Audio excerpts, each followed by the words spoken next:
del Padre, del Hijo y del Espíritu Santo. Dios te salve María, llena eres de gracia, el Señor es contigo.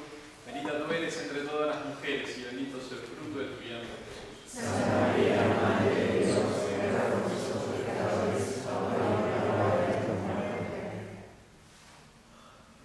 Madre de la Divina Gracia, Ruega por nosotros. San Pío X, Ruega por nosotros. Santa Teresa de Jesús, Ruega por nosotros. del Padre, del Hijo y del Espíritu Santo. Amén. Estoy muy ilusionado, prendí el calefactor. Hay un calefactor ahí.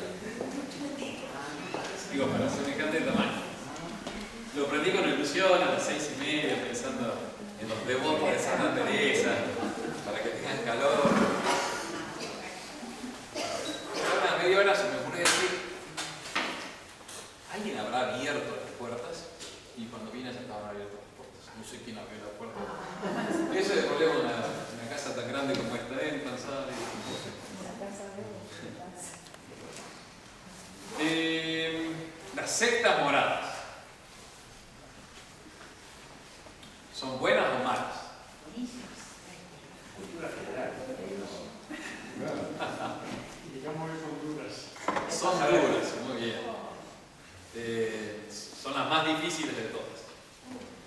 Habíamos visto en la clase anterior la frase de Santa Teresa: quiere que le cueste algo. Entonces este gran rey, sí, se ha mostrado al alma, pero quiere que le cueste algo. Entonces el alma quedó entusiasmada diciendo, ya está, yo vendo todo. Vendo el campo para comprar esta propiedad que tiene un tesoro. Vendo todas mis pequeñas carnitas para comprar esta que está buenísima. Y no, nuestro Señor dice, por el momento no. Y la deja esperando. Ojalá la dejase esperando así sin hacer nada. Mas por el contrario, le manda muchas pruebas. Válgame Dios, y qué de trabajos interiores y exteriores ha de pasar esta alma, decía Santa Teresa. Válgame Dios. Vimos en la clase pasada la primera que menciona que es una grita de personas. Todo el mundo la critica. Y nos quedamos como detallando, contando la fundación del convento San José, el primer convento.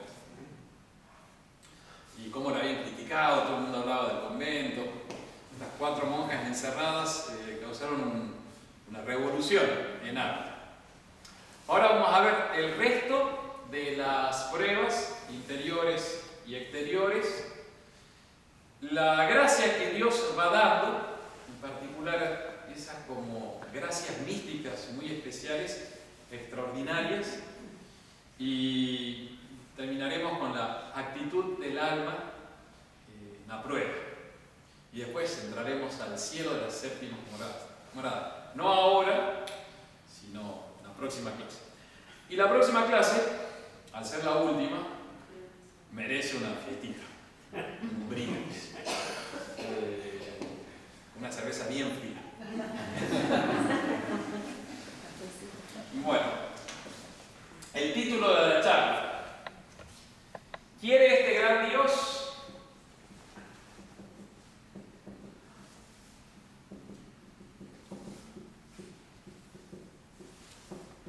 ¿Qué quiere? Que conozcamos Rey. Esa frase está muy buena.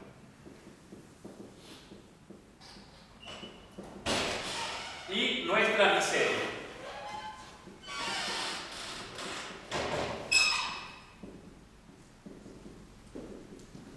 Que conozcamos Rey y nuestra miseria. Así vamos a resumir la secta morada. Entonces Dios permite muchas pruebas, angustias, para que el alma vea su nada y que hay un rey, un jefe. Está buenísimo. Como les decía a las del retiro del sábado pasado, yo a veces parezco medio niño en todo esto, porque está buenísimo tal cosa, lo digo con entusiasmo, así, verdad de nuestra fe. gitana. Y transmito así como, ¿y les gustó? Me miran todos. Diciendo, que nada. Que conozcamos, Rey, nuestra miseria. Ese está resumido ahí en las sectas moradas. No sos nada, pero está Dios. Bueno, primer punto entonces, los trabajos exteriores e interiores. El segundo, la gracia que sostiene. El tercero, la actitud del alma. Y concluimos con una mirada así rapidita del cielo de las séptimas moradas. Está buenísimo. Es este. Porque el santo conquista el corazón de Dios. Entonces lo tiene a Dios acá. Hace esto. Y lo hace. Por eso el santo se hace. Es un arma nuclear, no sé. Un poder descomunal tiene un santo. Bueno, pero empecemos, de eso hay que llegar hasta allá, ¿no? Trabajos interiores y exteriores. ¿Qué significa trabajos? Preocupaciones, contratiempos. Muy bien, perfecto. Dolores, sufrimientos. Trabajos exteriores e interiores.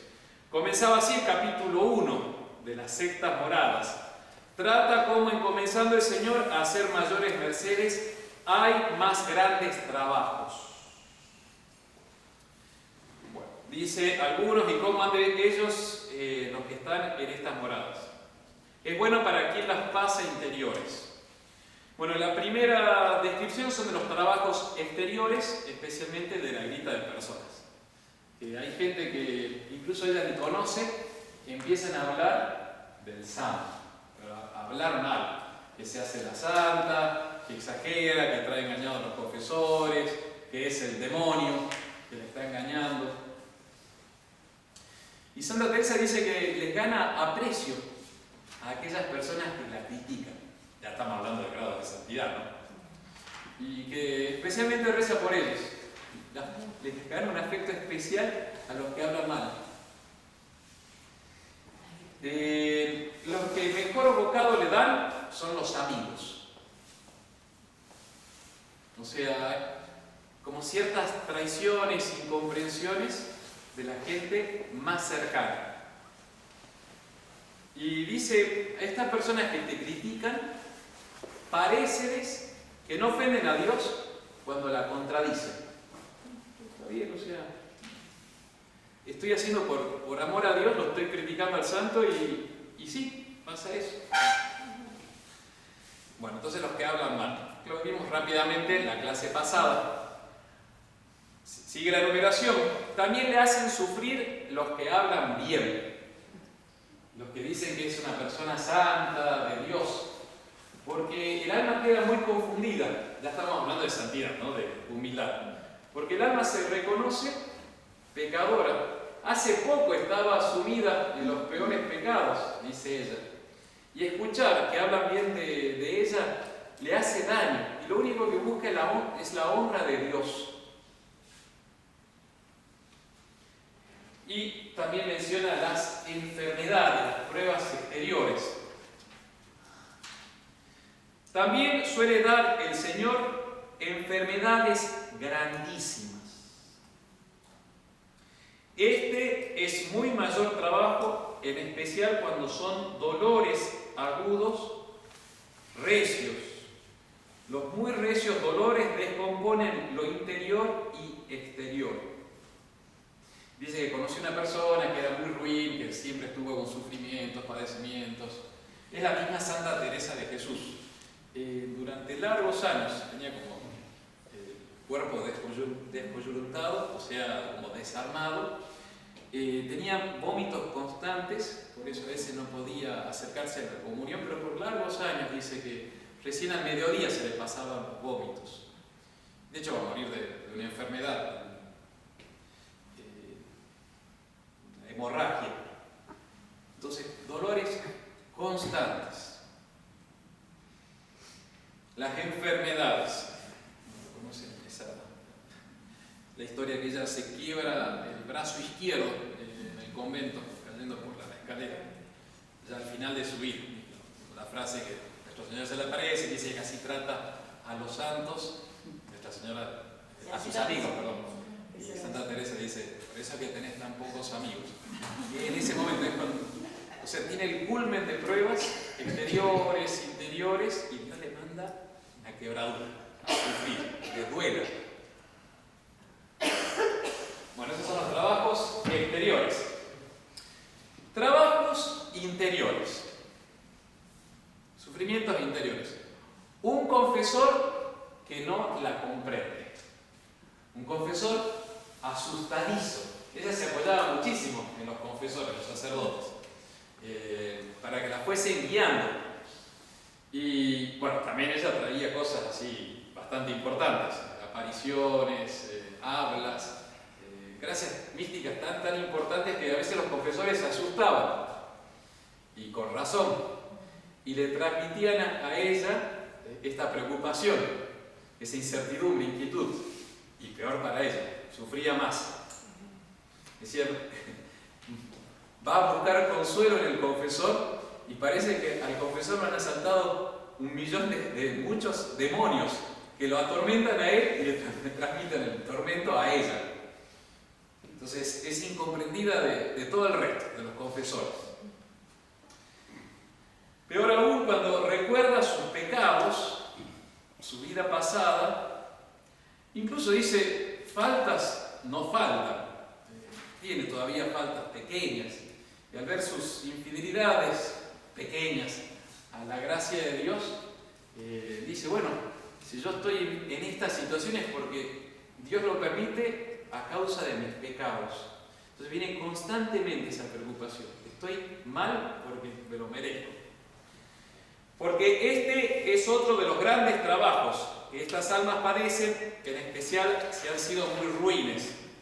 Pensar que por sus pecados a Dios de permitir que sean engañadas. Y aunque cuando su majestad les hace la merced están seguros y no pueden creer ser otro espíritu sino de Dios, como es cosa que pasa de presto y el acuerdo de los pecados se está siempre y ve en sí faltas, que éstas nunca faltan, luego viene este tormento. Entonces, en algunos momentos, nuestro Señor le confirma diciendo, no, soy yo, no te preocupes. Queda muy segura el alma. Pero esa gracia pasa presto, rapidito, y el recuerdo de sus pecados no pasa. Y ahí es cuando se empieza a atormentar. Hay muchos pasajes de Santa Teresa de esas idas y venidas. En una es San Pedro de Alcántara, que justo estando en la ciudad, le dice a Teresa, a esta santa religiosa, que se quede tranquila, que todo lo que le está pasando, esas gracias que recibe, esas mercedes, son de Dios, que se quede tranquila. Y dice Santa Teresa en la vida, y yo quedé muy consolada. Punto aparte, párrafo siguiente, pero luego me atormentaron y ay, de nuevo toda la angustia que iba sufriendo, pero es inmediatamente después de ser confirmada por un santo. Pero queda después totalmente atormentado. Por eso yo ya no me mato cuando viene un alma atormentada, sufriendo, qué tal cosa, qué tal otra. Vos le decís, sí, bueno, ánimo. Porque por más que le digas, no, pero que Dios es otro, va a seguir atormentada. Entonces ya está, ¿para qué? Son años, Sí, que sí, llevan. bien. Antes uno se desgastaba un poco. Intentando cocinar. Como con los hijos, es así, cuando son chiquititos, y después no le da ver y Sí, vamos. sí. Nunca le ha Y además te das cuenta que a veces que llega la prueba y no hay otra solución que el alma tienes que sufrir en ese momento, no podés. Lo dice constantemente Santa Teresa. Hay una frase del padre Castellani que quedó, siempre me recuerdo de ella, que dice que cuando estás al lado de alguien que sufre, tenés dos posibilidades. O lo ayudas, efectivamente, le das plata, le das el remedio, o te quedas al lado, callado, sufriendo a su lado. O sea, no puedes, porque a veces uno intenta como, bueno, no funciona. Peor, la riegas, así que Y además hay pruebas espirituales que no lo ven muchas veces, no muy de Dios, lo ven en Santa Teresa, que está sufriendo y es de Dios. Y por más que el hombre quiera ayudar, el ser humano no se puede.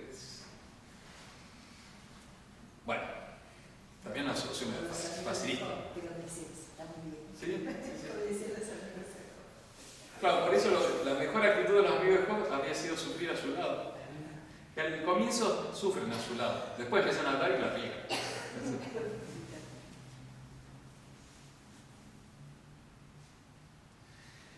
Después vienen las sequedades espirituales. Palabra clave. Para los que están en la vida espiritual también se ve a menudo. Ningún consuelo en la oración. Seco, árido, como el desierto. Y el alma sufre, sobre todo cuando ha sido como llevada por Dios en el consuelo, en la tranquilidad, en el gusto que la fue trayendo. Y después queda así, pero reza y es como que le suena, sí, Dios existe, Dios, sí. O sea, le dicen la palabra a Dios, piensa en Dios y nada, Señor, ni se le mueve ni un pelo. No sé si le ha pasado. Una vez que un consuelo. Ya, iba a decir eso. Vienen unas sequedades que no parece que jamás se ha acordado de Dios, ni se ha de acordar. Viene una sequedad que parece que jamás se ha acordado de Dios, o sea, como a persona extraña. Ah, sí, Dios, es durísimo. Y que como una persona de quien oyó decir desde lejos, es cuando oye hablar de su majestad. O sea, Dios es como un desconocido, un X. Era como un Dios muy lejano. Estamos hablando de un alma que está entregada totalmente a Él, pero no, sequedad, vacío, oscuridad. Está el entendimiento tan oscuro que no es capaz de ver la verdad, sino creer lo que la imaginación le representa. O sea, la cabecita, la inteligencia, la ecuanimidad de espíritu, no sé, el entendimiento, no logra ver. Entonces queda oscura el entendimiento y lo que empieza a mandar es la imaginación, o sea, todas las potencias más de abajo, lo que le parece, los sentimientos, si quieren, que van y vienen. Entonces queda el alma, pero volando así a oscuras, podríamos decir, solo con instrumental. Esa no se la dije en el pasado, creo. Viajar o volar con instrumental es de los pilotos, cuando a veces el piloto sí o sí necesita la visión visual, me decía uno de los pilotos que viene aquí para combates de aviones caza. Dice, por más instrumental que uno tenga, radares, dispositivos de electrónica moderna, por más que uno tenga eso, que te van diciendo, los norteamericanos están muy desarrollados, dicen, no hay como la visión en el combate. Y por eso es que constantemente parecen tocan dos, no la vibra. Están buscando, o sea, necesitan ver dónde está el enemigo, porque si no, no te guías bien. Y por eso, los entrenamientos de los pilotos que van avanzando, a veces hasta como que le tapan toda la cabina para que no vea y aterrice o despegue solo con instrumental. Lo que le va diciendo la torre de control o lo que le va marcando los altímetros, todas esas cosas, es bien complicado. Bueno, esas son las sectas morales. Es como volar a oscuras con instrumental, o sea, no estás viendo, lo cual es una desesperación, porque no, te podés estrellar en cualquier momento. Tenés que confiar en los equipos electrónicos. O sea, confiamos en la torre de control que te está diciendo hacia la derecha, hacia la izquierda, vos no entendés nada, pero tenés que confiar. ¿Puedes cerrar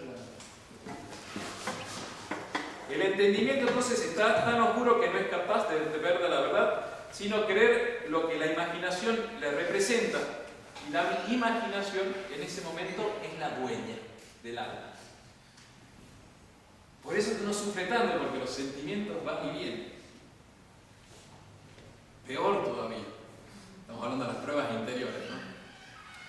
Se siente reprobada de Dios, enemiga de Dios. San Juan de la Cruz va a decir: el alma se siente enemiga de Dios y siente que Dios es su enemigo. Es como en la prueba de Job, cuando nuestro Señor le dice a Job: a ver tú, ¿quién te cree tú? No sé cómo la dice, ajustate el cinturón. Es una posición de combate, o sea, levántate la túnica y ajustate luego, vamos a ver qué. Entra en desafío a nuestro Señor. Reprobada de Dios. Y los desatinos que el demonio la quiere representar, ¿a quién debe nuestro Señor darle licencia para que la pruebe y aún para que la haga entender que está reprobada de Dios? O sea, sos maldita de Dios.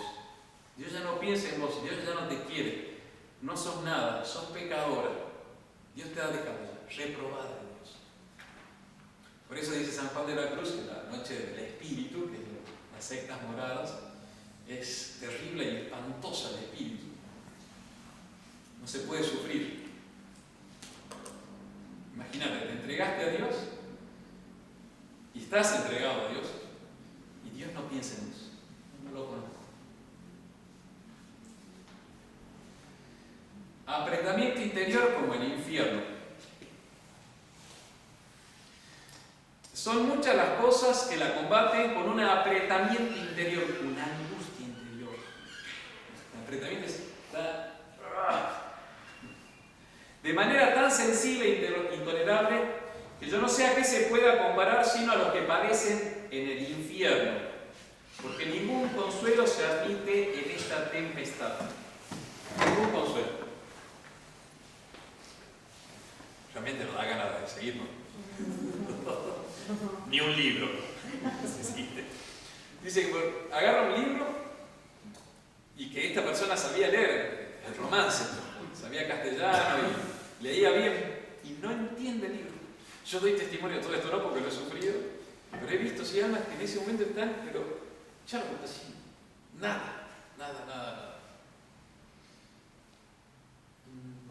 Dice, pues si quiere tomar un libro de romance, persona que le sabía bien leer, le acaecía no entender más de él que si no supiera letra, porque no estaba el entendimiento capaz. Leer, en nuestra parte dice, leía una y otra vez el mismo párrafo y no lograba entender. Se tiene la cabeza totalmente perturbada. ¿Y qué piensan un alma sin estas sectas morales? ¿Rezará? Sí. No debe.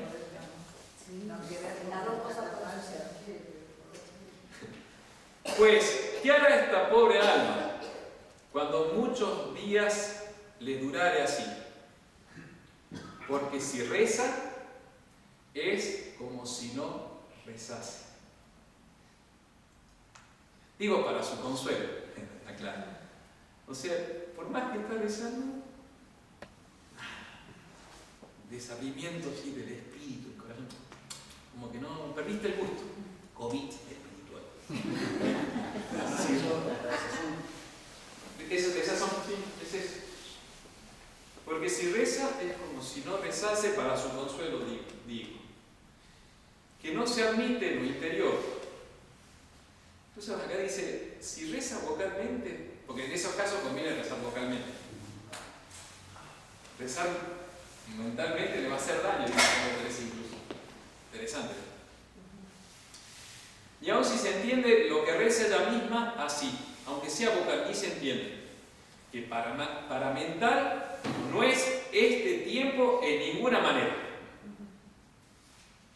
Se tiene que poner a rezar rosarios, la misa, no sé, cosas exteriores, pero de quedarse en silencio, como la meditación de la mañana que hacemos, como rezan las monjitas, sus 2 media horas, no va a sufrir, va a ser una angustia peor.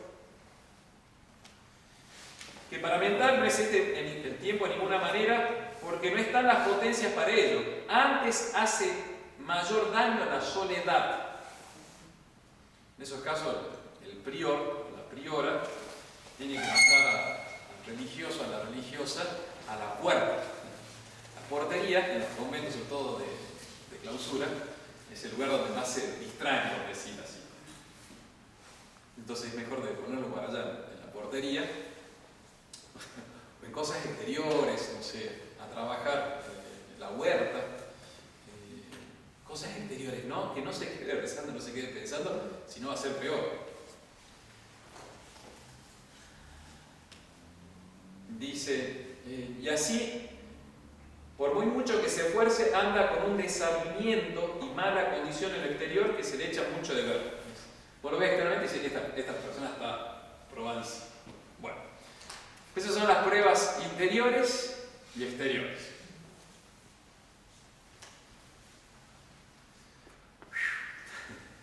Dios tiene que sostener esa alma. Entonces, si no, no va a aguantar.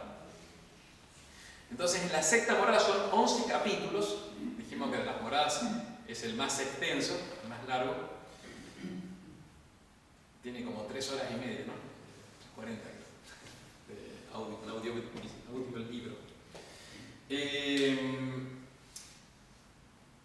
A partir del capítulo 2 hasta casi el último, va a hablar de las gracias místicas que Dios va a ir haciendo al alma. Entonces ahí que lo vamos a pasar medio rápido, porque tiene muchas distinciones que acá nos serían para varias clases más. Pero el inicio del capítulo 2 y el final, en algunas partes se pueden rescatar algunos pasajes que no son para esas gracias místicas extraordinarias, sino es para el común de las almas que sufren en este valle de lágrimas. Va a decir cuál es el razonamiento, cuál es la razón por la cual Dios está tratando hacia el alma. La prueba mucho, pero en otros momentos le dan mucha fuerza, mucho consuelo, que son como pequeños toques en que van a sostener al alma, porque si no se va a quebrar.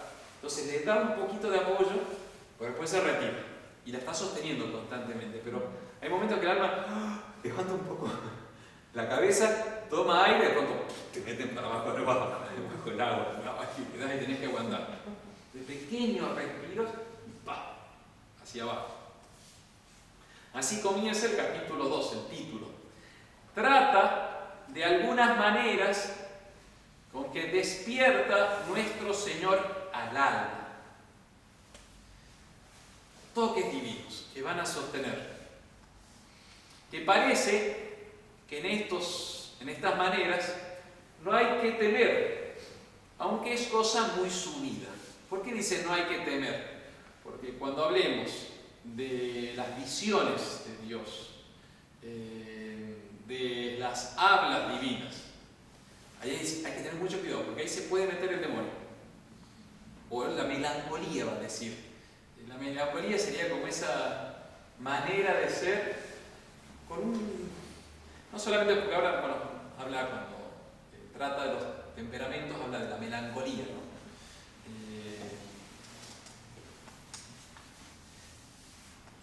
No necesariamente hace referencia a la melancolía como categoría moderna.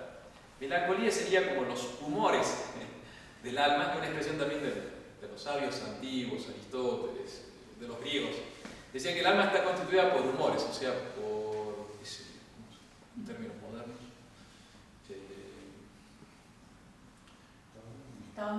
Estados de ánimo, pero ¿qué determina el estado de ánimo? Digo, médicamente. Las tiroides.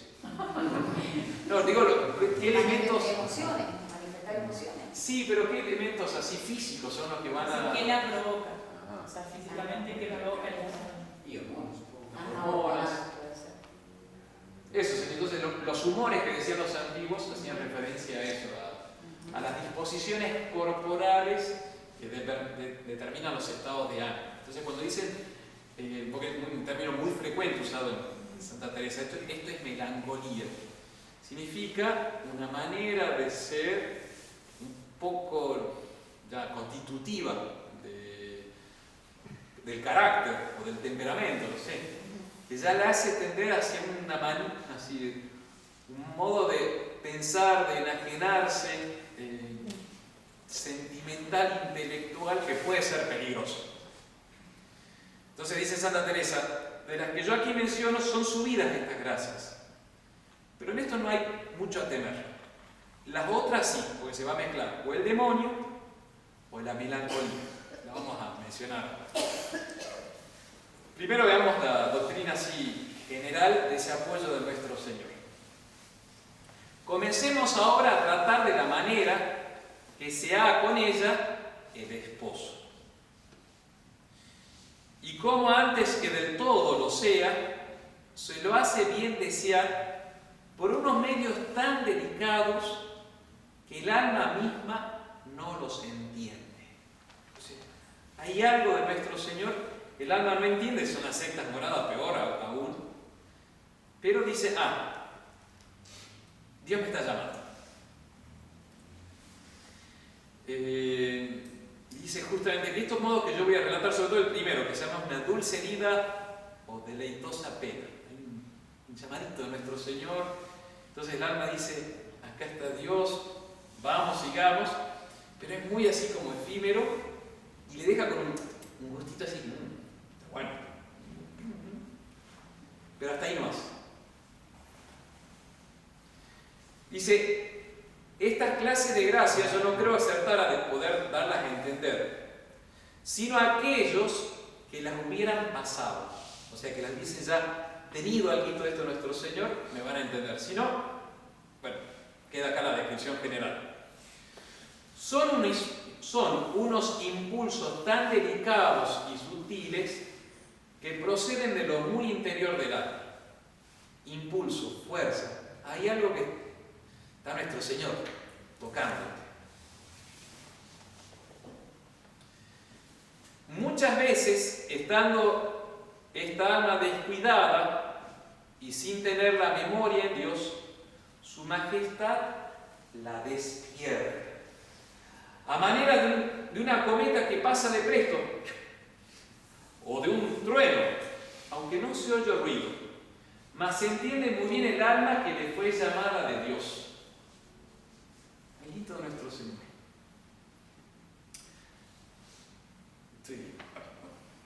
Ando estudiando el modernismo, para variar. Son mis distracciones diarias. Y ahora estoy estudiando el tema de la experiencia, un tema bien muy desarrollado en la modernidad. De hecho, la liturgia nueva se va a procurar hacer sentir al alma, experimentar la fe en la liturgia, en la misa nueva, en toda la liturgia nueva. Es sí y no, como todas estas cosas, ¿no? Eso viene de un sacerdote inglés del comienzo del siglo XX, George Tyrrell, modernista, condenado por San Pío X, que decía justamente que la fe no es tanto la formulación divina que te dice Dios es uno y trino. Eso es la formulación, o sea, ¿viste? Es el catecismo que te viene de afuera. Entonces dice, la fe no es eso, la revelación.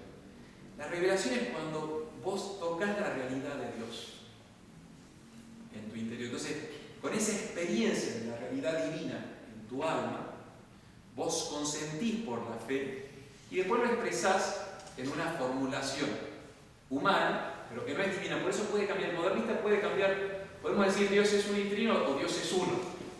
Tutti, coma y trino. Entonces, Dios es uno, hablo con las religiones monoteístas.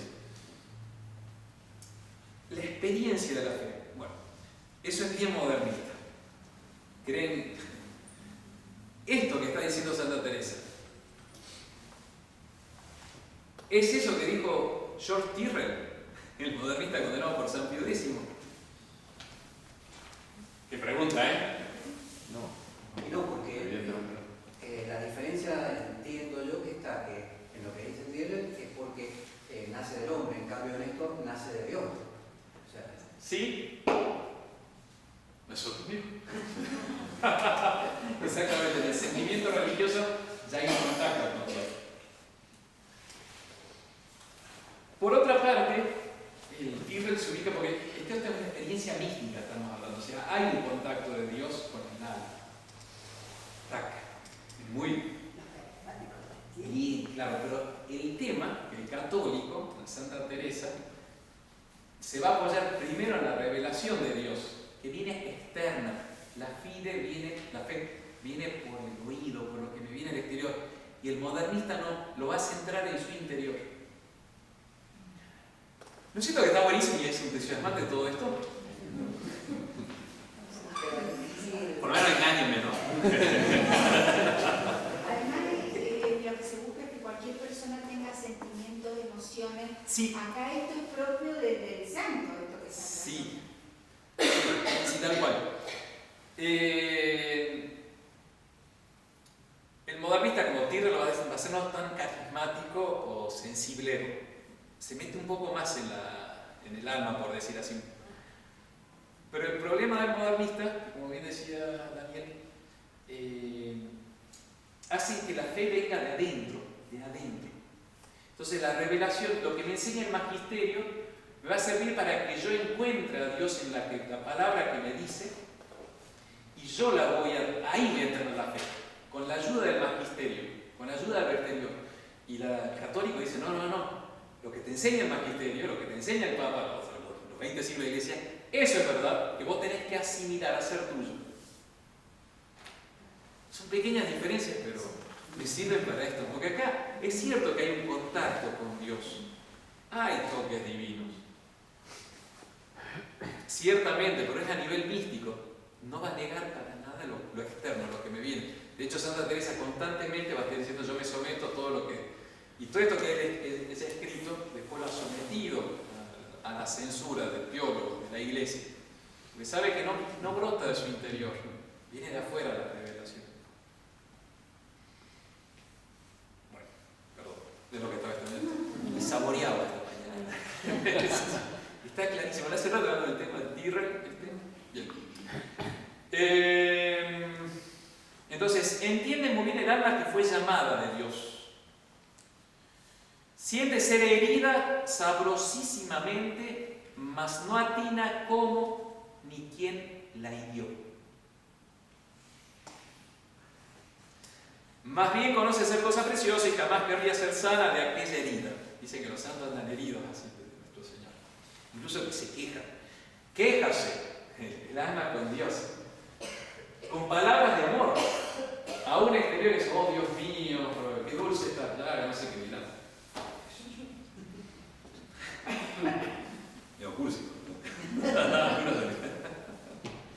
Sin poder hacer otra cosa a su esposo, porque entiende que está presente, mas no se quiere manifestar de manera que deje gozarse. Bueno, ese es el primer ejemplo que se pone Santa Teresa, la podemos llamar dulce herida, deleitosa pena, son expresiones que utiliza ella, pero a partir de ahí viene una cantidad de sostenimiento de Dios que te mantiene, te da fuerza en medio de la prueba, que vamos a hacer la enumeración ahora, que son larguísimos en el texto de Santa Teresa. Por ejemplo, la centella de amor, como una chispa divina que brota de ese brasero que es Dios nuestro Señor, brota esa chispa y cae en el alma, que le enciende. Ese es el final del capítulo 2. Capítulo 3, las hablas de Dios con el alma. Santa Teresa tiene muchas historias cuando nuestro Señor le dijo, confía hija, yo estoy aquí. O cuando le dice, pues, en medio de todas las pruebas que tenía la fundación del convento San José, le dice, no te preocupes, esto va a llegar a buen término. Y escuchaba palabras así, no digo físicas, pero sí que las sentía en su imaginación. Hasta podría haber sido también exterior. Y el alma queda certísima que es Dios el que la ha hablado. Es Dios. ¿Cómo va a saber? Por las gracias que empieza a producir en esa alma. La seguridad, la firmeza y la conversión. Entonces, lo mismo que para las visiones intelectuales o imaginarias de Dios, si el alma no tiene efectos de santidad concreta, entonces no es de Dios. Entonces, es un alma así que se dice que ha visto a Dios, que Dios se le ha aparecido, pero es malhumorada, glotona, se pelea con el prójimo, ya está, chao. No es de Dios.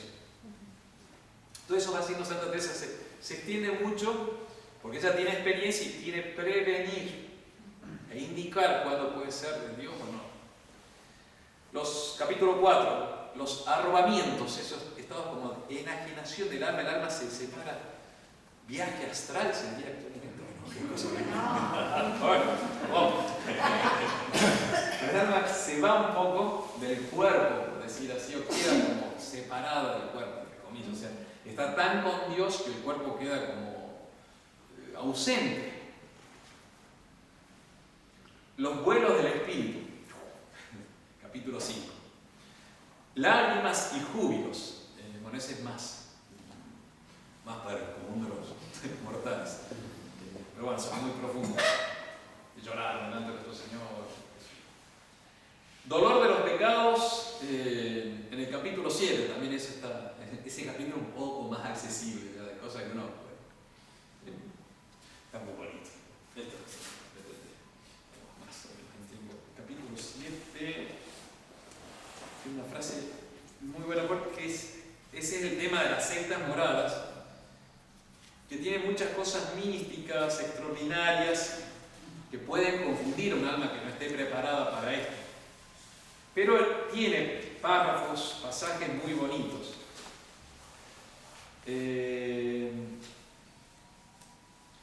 Pareceos hermanas, que a estas almas, a las cuales el Señor se ha comunicado tan particularmente, estarán tan seguras que no tendrán que temer ni que llorar sus pecados. Y será muy gran engaño, porque el dolor de los pecados crece más mientras más se recibe de nuestro Dios. Es muy característico del alma que va subiendo a encontrar a nuestro Señor, que ve más claramente sus pecados y lo llora más. Uno dice, no tiene pecado, pero te duele más porque el amor está muy grande, el amor está tan profundo, el conocimiento de Dios está tan elevado, que claro, esas imperfecciones menores, qué sé yo, tuvo un movimiento de rebelión cuando vino la superiora y le dijo, haz esto, y opuso hizo una mueca.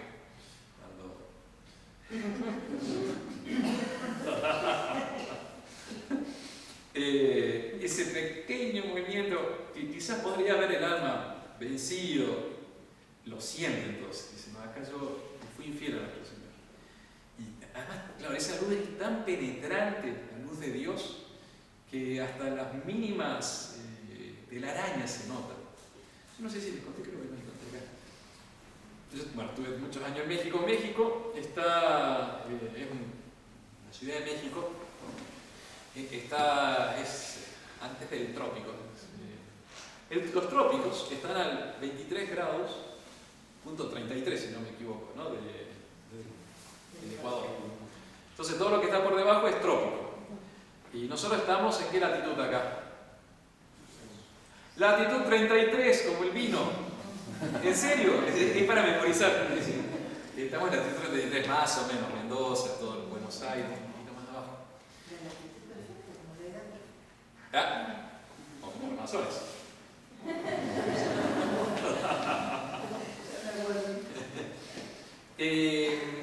Entonces en México, también República Dominicana, Guatemala, las variaciones entre la noche, en el invierno y el verano, de los días, eran muy poco perceptibles. La cantidad de horas durante el día y la inclinación del sol. A ver, ¿cuántas horas varía de sol entre el 21 de diciembre acá en Mendoza? Entre el 21 de diciembre y el 21 de junio, mis estimados. ¿Cuántas horas de sol hay de diferencia entre el verano y el invierno?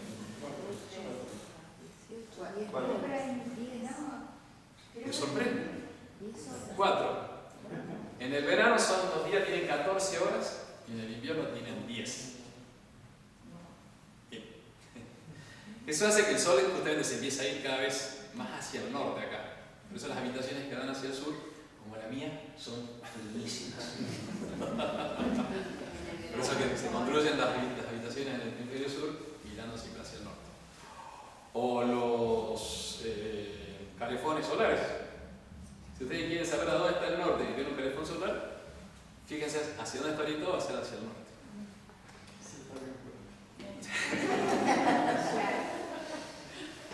Bueno, de hecho entonces fue en México, no me daba cuenta de estas diferencias, también de grande que empecé a fijarse en eso. Y cuando llegué a Argentina, disfrutaba mucho, cuando me mandaron de nuevo en 2014, disfrutaba mucho los atardeceres del invierno, cosa que en México no tenía. Pero empecé a descubrir telarañas que en el verano no se veían.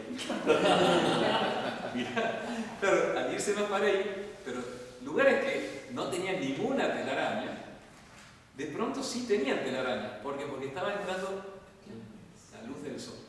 Y es el ejemplo que expone Santa Teresa.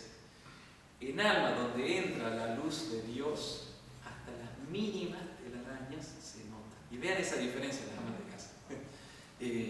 Cómo se encuentra más suciedad cuando entra el sol y cómo pasa la visión de cuando no hay sol.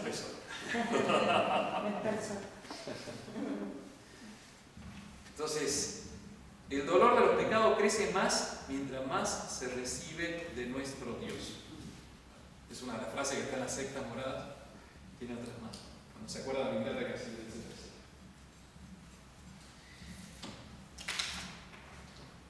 Bueno, después en el capítulo 8 habla de la visión intelectual y en el 9 de la visión imaginaria. La visión intelectual entonces no lo ve con los sentidos, no podría decir Jesús tiene los ojos color azul. El color es algo muy propio de la imaginación. No digo que uno lo imaginó, sino que queda que golpean los sentidos externos y internos, dice la filosofía tomista tradicional. No, la visión intelectual te va directo a la cabeza. Entonces vos sabés que ese es Jesús el que se te aparece. Pero no podrías como describirlos, si quieren así decir, en color. Otra cosa ya son las visiones imaginarias que también tiene Santa Teresa. Va a ver el rostro de nuestro Señor, su mano. Una de las cosas que más le va a servir a su conversión, creo que les decía la vez pasada, es cuando ella ve a nuestro Señor. La primera visión que tiene nuestro Señor la va a transformar. Porque claro, ya Dios no es como algo lejano, ya es una persona concreta. Actualmente también lo es nuestro Señor.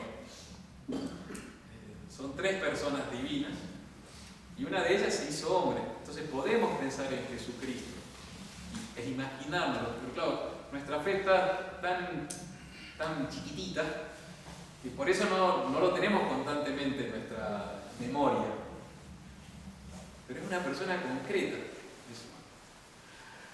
Creo que ya les dije que la película Pablo, apóstol de Cristo, no sé si se los dije, termina cuando él encuentra a las almas que lo han seguido y les levanta la vista y ve venir a nuestro Señor, caminando, y ahí acaba. Se lo ve lejos a nuestro Señor.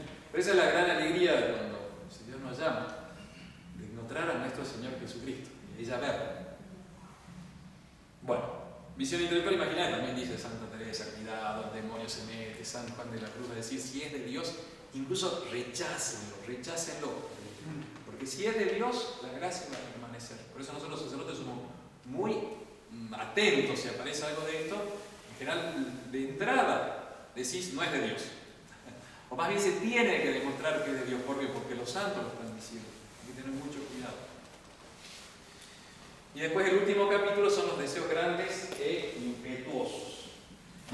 Los peligros que pueden suceder en estas gracias místicas extraordinarias de las hablas, de los vuelos de amor, de las visiones.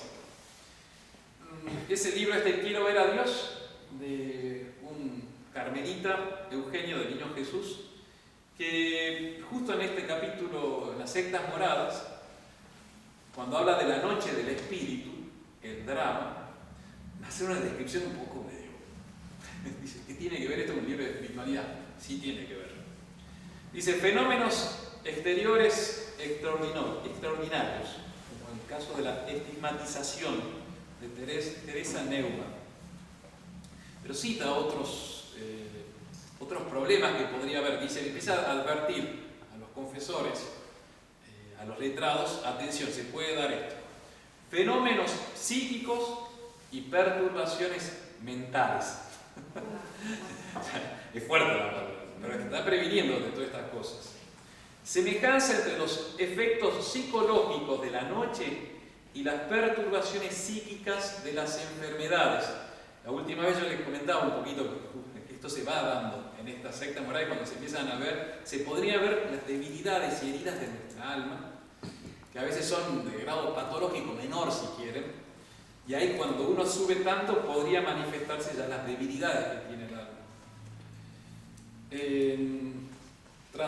Trastornos mentales, demencia completa, es de todo. Y habla justamente de, son desequilibrios de la actividad y de la afectividad, esquizofrenia, bipolaridad, todo lo que quieran se puede dar acá. Los estados de... O sea, acá podría manifestarse, no, puede haber engaños. Es que a veces hay almas que se presentan como que tienen fenómenos místicos extraordinarios, pero hay problemas de este orden, de orden natural. Entonces son las prevenciones que va haciendo la santa y la espiritualidad moderna. Estados de excitación, de alegría, como de euforia, ¿no? Típicos esquizofrénicos. Y después de depresión, estados ciclotímicos, que se encuentran a veces en personalidades atractivas y emotivas. Y en ocasiones van acompañadas del genio. Yo me acuerdo, me contaba un compañero cuyo papá era almirante de la Armada chilena, había sido jefe del destructor, no me acuerdo cuándo, y le decía, mira hijo, en la Armada ahora es medio, lo que voy a decir suena chato, ¿no? Pero cuando teníamos un oficial que era demasiado genial, decíamos, este es peligroso, decía el almirante, hay que estar también en el mar, en situación de guerra, necesitan gente equilibrada. Decimos, no, por eso yo prefiero los normalitos, casi los mediocres.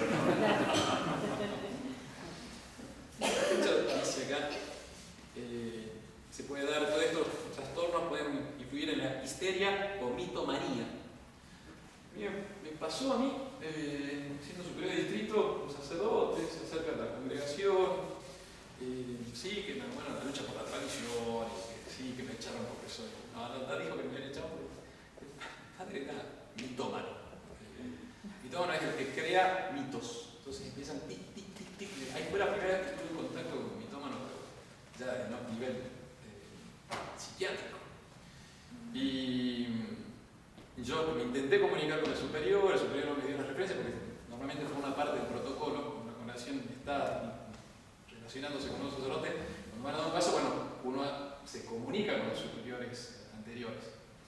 No me respondió, lo dejó un poco así hasta que yo dije, entonces me acuerdo que tuve que viajar, porque había un dato, en esa época, cuando hacía bien las tareas. Cuando hablaba con los padres yo tomaba nota, iba un poco para concentrarme, lo mismo que en las conferencias voy tomando nota pero me quedó escrito. Una vez que hablo con él, me dice, sí, tal día, tal, fui a tal lugar. Y me había quedado. Me había dado un dato que me llamó la atención de aviones. Claro, hablo de aviones.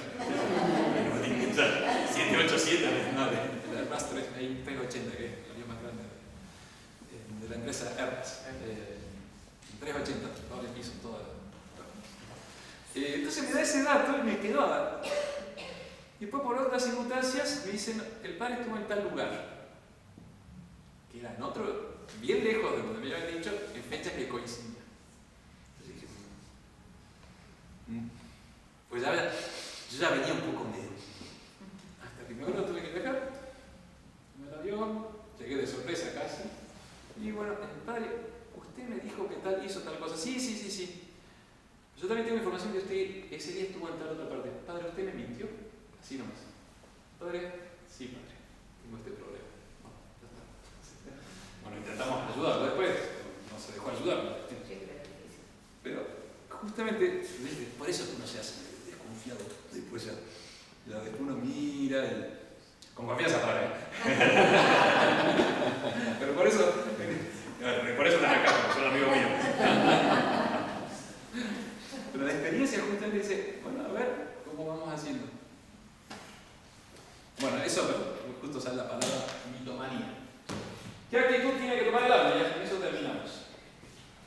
El mejor remedio es entender en obras de caridad y exteriores. Entonces, un alma en las sectas moradas se tiene que entregar a las cosas exteriores y obras de caridad, ayudar al prójimo. Porque si se encierra va a sufrir muchísimo. Y esperar en la misericordia de Dios. Es espectacular, es buenísimo. El mejor remedio es entender en obras de caridad y exteriores, o sea, significa... Y esperar en la misericordia de Dios, que nunca falta a los que en Él esperan, punto, sea por siempre bendito, coma, amén. Típico final de Santa Teresa, muy bonito. Y esta parte también está genial. El 5 términos.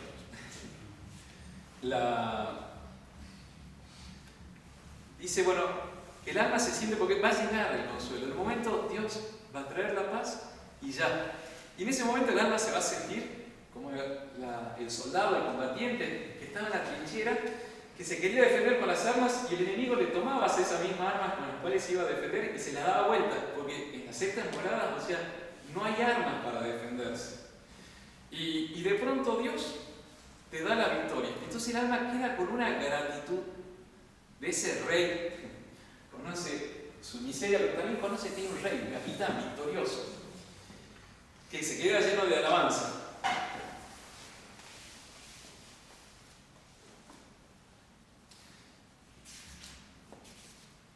Dice,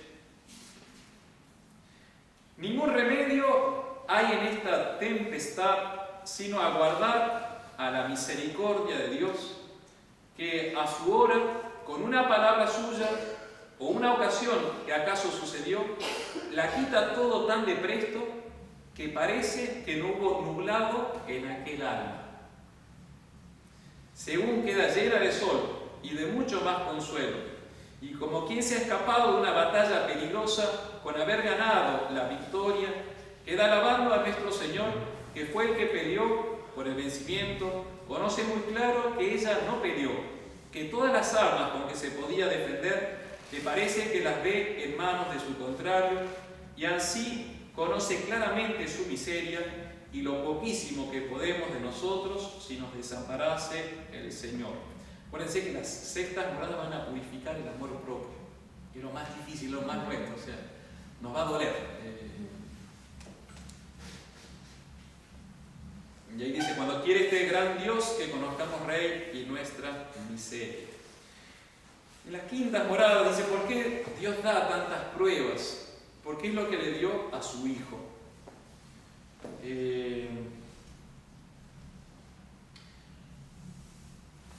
Quintas moradas.